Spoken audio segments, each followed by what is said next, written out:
ब्रह्मा विष्णु महेश, माता पार्वती और गौरी पुत्र श्री गणेश की जय। भगवान विष्णु के अवतार और विनायक व्रत के पुरोहित बाल ऋषि सनक, अपने माता पिता की ओर से मैं आपको विनायक व्रत के सफल समापन के लिए धन्यवाद देता हूँ। गौरी पुत्र श्री गणेश, मैंने जो भी किया परमदेव श्री महागणेश की प्रेरणा से किया है। हम सभी को उनका धन्यवाद करना होगा। हाँ बाल ऋषि सनक, यह परमदेव श्री महागणेश की परम पावन लीला थी, परंतु उन्हें धन्यवाद तभी दिया जा सकता है जब आपको विनायक व्रत के सफल अनुष्ठान की दक्षिणा दी जाएगी। दक्षिणा? दक्षिणा की क्या आवश्यकता है गौरी पुत्र? आवश्यकता है बाल ऋषि, दक्षिणा के बिना कोई भी यज्ञ अनुष्ठान पूर्णता को प्राप्त नहीं होता। तुम सत्य कह रहे हो पुत्र। शास्त्रों में बताया गया है कि यज्ञ और दक्षिणा एक दूसरे से अभिन्न है। यदि यज्ञकर्ता को यजमान की दक्षिणा ना मिले तो यज्ञ का फल पूरा नहीं होता। यदि पुरोहित ही दक्षिणा ना लेना चाहता हो तो भी उसे दक्षिणा दी जाती है। ये शास्त्रों का विधान है बाल ऋषि। शास्त्र विधान का सम्मान करते हुए आप बताएं, आपको कैसी दक्षिणा चाहिए?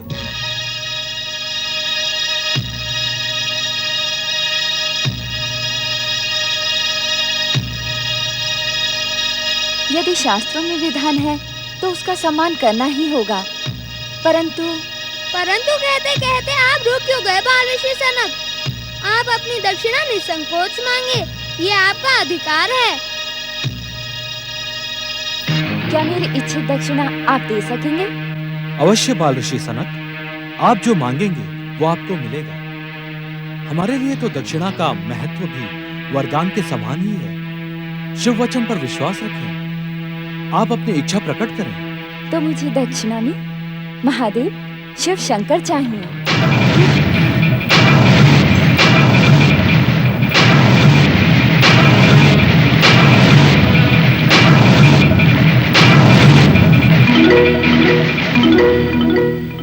नहीं बाल ऋषि सनक, नहीं।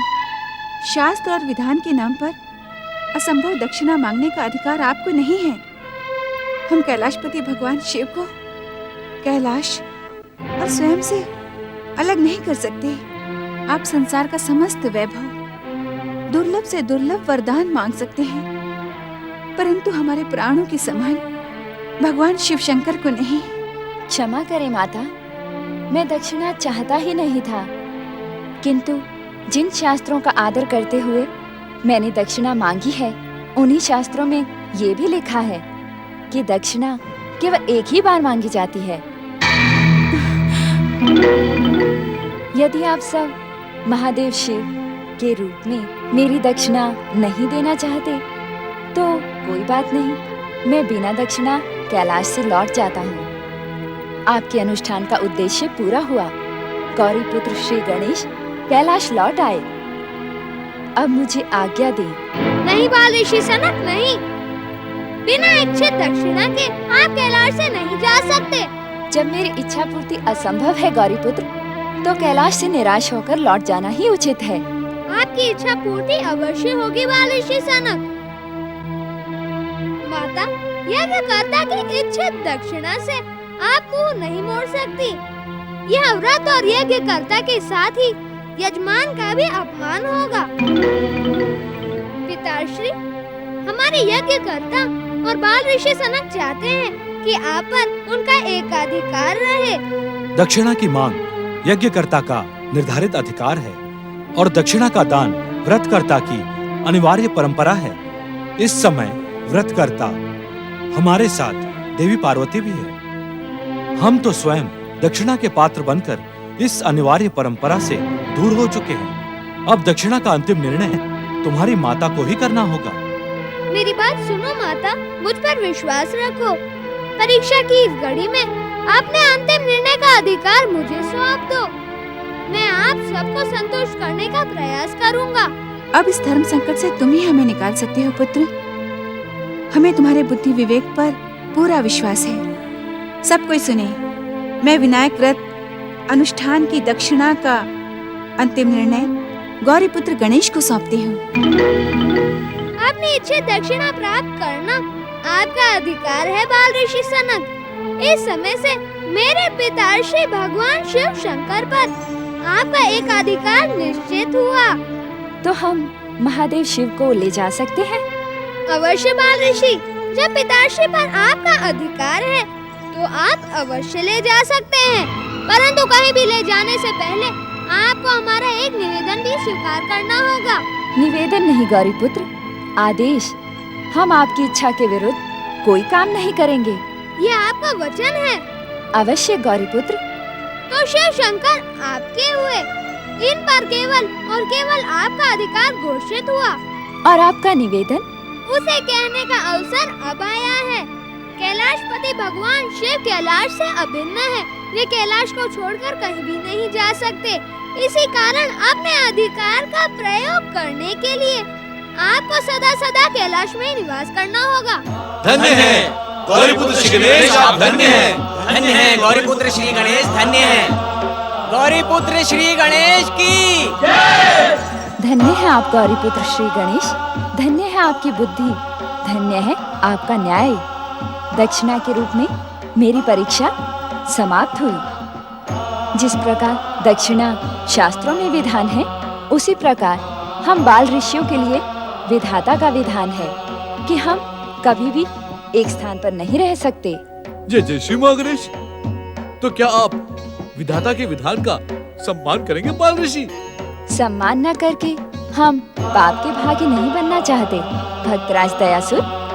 वैसे भी भगवान शिव केवल हमारे नहीं, सारे संसार के हैं। उन पर किसी एक का अधिकार हो ही नहीं सकता। गौरीपुत्र श्री गणेश, आपकी बुद्धि और चतुराई ने सबको संतुष्ट किया। यहाँ ये भी उल्लेखनीय है कि धर्म का आदर करने के लिए अपनी प्रिय से प्रिय वस्तु का प्रसन्नता पूर्वक त्याग कर देना चाहिए। और ये भी महादेव की स्थूल जीवन में मोह केवल और केवल परमात्मा से करना चाहिए। परमात्मा ही जीवन नौका को पार कराने का एकमात्र माध्यम है। प्राणी की त्याग भावना से प्रसन्न होकर परमात्मा उसकी हर इच्छा को सफल कर देते हैं। अब हमें आज्ञा दे महादेव। परमदेव श्री महागणेश, त्रिदेव ब्रह्मा विष्णु और महेश की जय जयकार से कैलाश लोक गूंज उठा। विनायक व्रत के सफल होने से माता पार्वती को गौरीपुत्र पुनः मिले। उधर सुख मिलने की आशा में श्री गणेश की भक्ति करने वाली मंदा अभी भी अपनी सौतेली माँ के कारण दुखी और निराश है।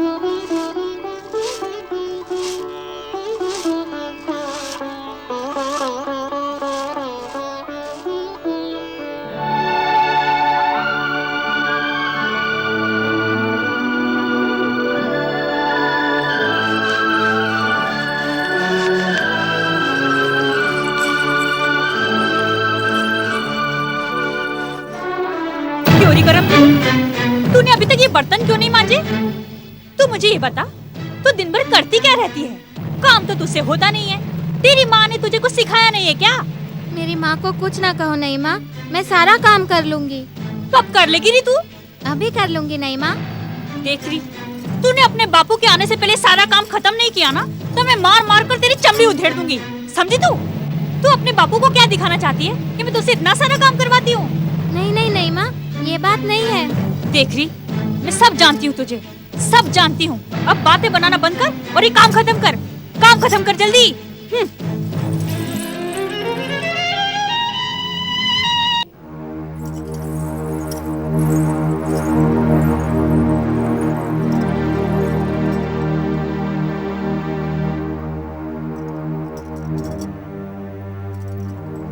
सुनिए, मैं जब से इस घर में दुल्हन बनकर आई हूँ, मैंने हमेशा आपको अपनी बेटी मंदा के बारे में ही सोचते हुए देखा है। आपने मेरी ओर तो कभी भी प्यार से नहीं देखा। धनो, तुम उस छोटी सी बच्ची मंदा से घर का सारा काम करवाती हो। इस बात का बहुत दुख है मुझे। तुम भी घर का काम किया करो। उस बिन मां की बच्ची पर दया करो। उसकी सौतेली माँ हूँ ना, इसीलिए आप मुझे इतनी खरी खोटी सुना रहे हो।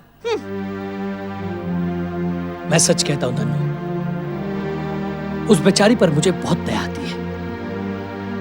खेलने कूदने की उम्र में तुमने इतना काम डाल दिया उस पर। देखिए जी, आप मेरी भावना को तो समझते ही नहीं हैं। बेटी आखिर पराया धन होती है, एक न एक दिन उसे ब्याह कर ससुराल जाना ही होगा। घर का कामकाज नहीं करेगी तो ससुराल में आदर कैसे पाएगी? देखो, हर सौतेली माँ बैरी नहीं होती है। मैं तो मंदा के सुख के लिए ही उससे घर का कामकाज करवाती हूँ।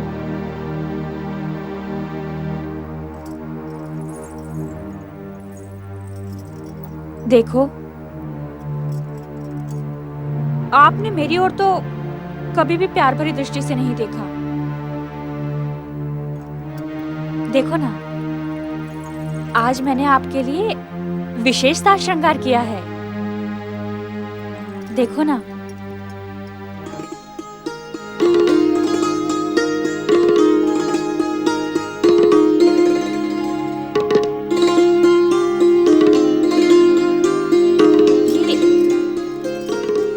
ये साड़ी कैसी लगती है मुझ पर? मेरी माता जी ने भेजी है, मुझे तो बहुत पसंद है।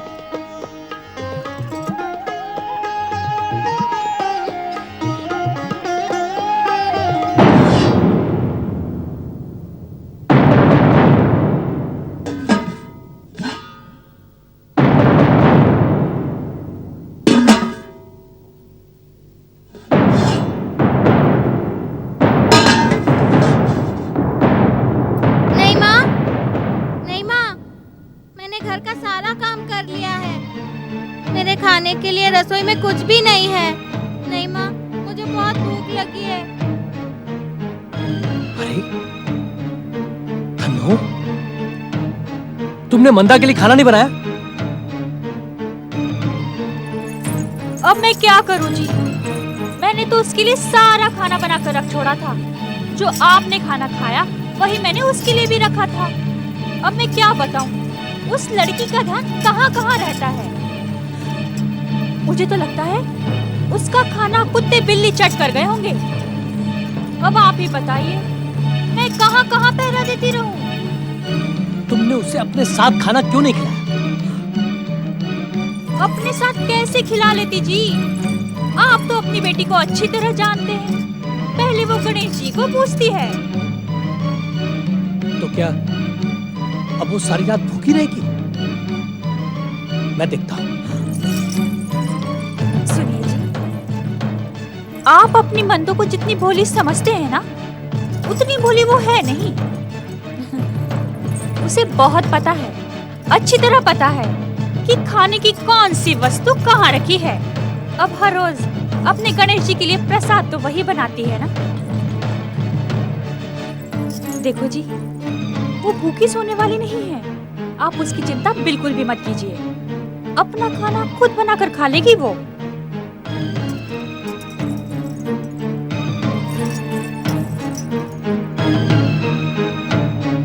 नहीं माँ, मुझे बहुत भूख लगी है। मुझे खाना दो माँ।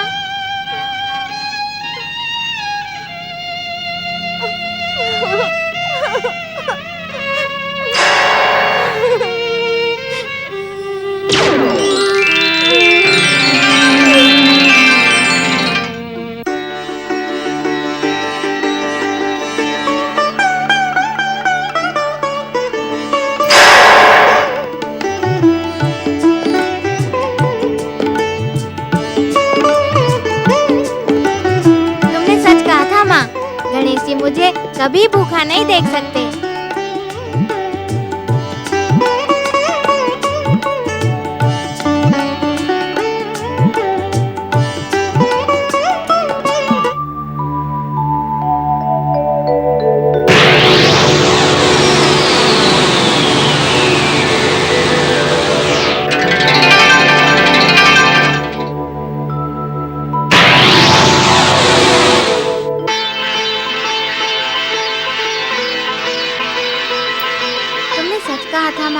गणेश भगवान बड़े दयालु हैं।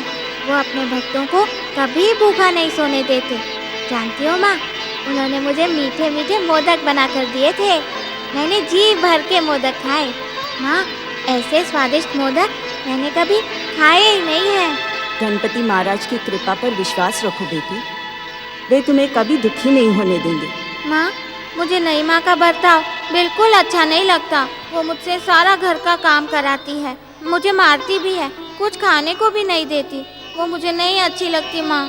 अपनी माँ की बुराई करना अच्छी बात नहीं है बेटी। तुम उन्हें सदा प्रसन्न रखने का प्रयास करो। तुम्हारा प्रयास सफल होगा तो तुम्हें उनका प्यार भी मिलेगा। और हाँ, गणपति महाराज की पूजा करना कभी न भूलना। ओम गण गणपते नमः। ओम श्री महागणेशाय नमः।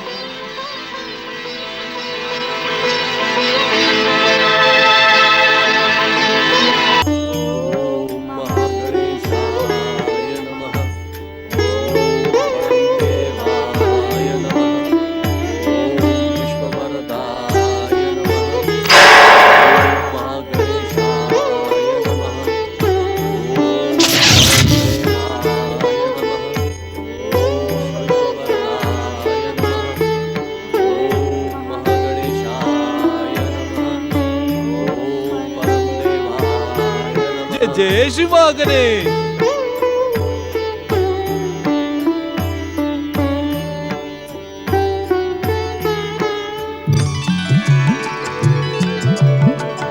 भक्तराज दयासुर, आपकी भक्ति की चर्चा से सारा पृथ्वीलोक उत्साहित है। आपके दर्शन पाकर मुझे भी विश्वास हो गया है कि मुझे भी अपनी भक्ति में सफलता प्राप्त होगी। ऋषिवर कश्यप, आपके आश्रम के पुण्य प्रताप से हम भली भांति परिचित हैं।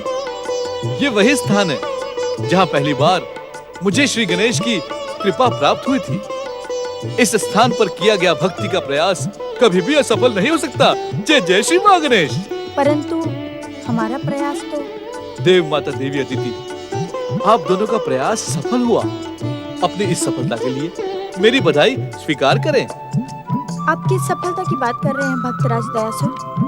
मुझे स्वयं भगवान शिव ने कहा था कि परमदेव श्री महागणेश की आराधना के फल से मेरा पुत्र महोदकट मेरे पास लौट आएगा। परंतु जय जय श्री महागणेश। देवी अदिति, महोदकट श्री गणेश ने मुझसे स्वयं कहा था कि वे शीघ्र ही अपने माता और पिता की सेवा में पहुंच जाएंगे। वे अपने वचन के पक्के हैं। अब तो मुझे उसके वचन पर भी विश्वास नहीं रहा। नहीं देव माता अदिति, नहीं। महोदकट श्री गणेश पर संदेह करना अनुचित है। तनिक कुटिया के भीतर जाकर तो देखें। महोदकट श्री गणेश कब से आपकी प्रतीक्षा कर रहे हैं। ये अनुचित है भक्तराज दयासुर। आपने मुझे माता के साथ आग में चोली का खेल खेलने का तो अवसर ही नहीं दिया। महोदकट, जय जय श्री मां गणेश। पुत्र महोदकट। जय जय श्री मां गणेश। मंदा, बंद।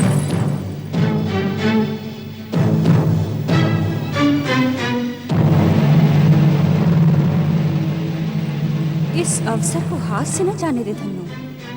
ये लड़की श्री गणेश जी की पूजा में पागल हो गई है। यदि इसकी गणेश जी की मूर्ति छुपा दी जाए तो ये पूजा किसकी करेगी?